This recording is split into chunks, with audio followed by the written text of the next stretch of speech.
So in Luke 2, we have a really interesting passage of Scripture. Mary and Joseph, obviously in the family, have all caravaned to Jerusalem, and they've brought Jesus, and he's roughly around 12 years of age, and they leave.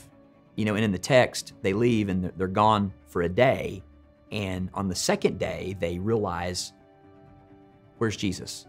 And of course, if you have children, or even if you don't, you can recognize the feeling when you can't find your kid.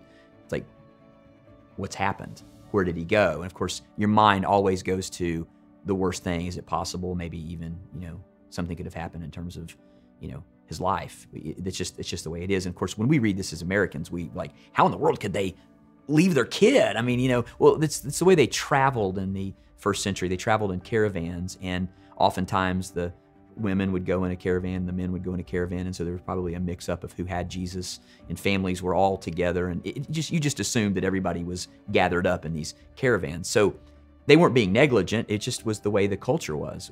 Just different than the culture we live in. But on the second day, they realized Jesus is not there, and so they take a trip back to Jerusalem.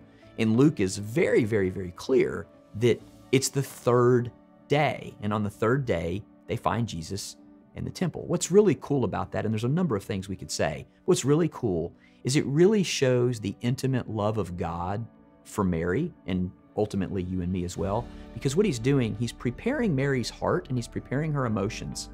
One day, she really will lose Jesus, but she will find him on the third day, and God is preparing her heart for that.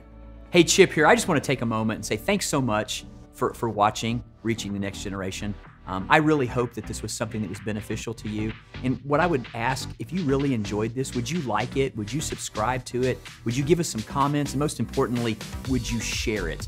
I believe with all of my heart that the material and the content that we have on this channel truly can make a difference and resource pastors and leaders and Christians, and you can help us to truly help others to reach the next generation. Thanks so much for being a part of our channel.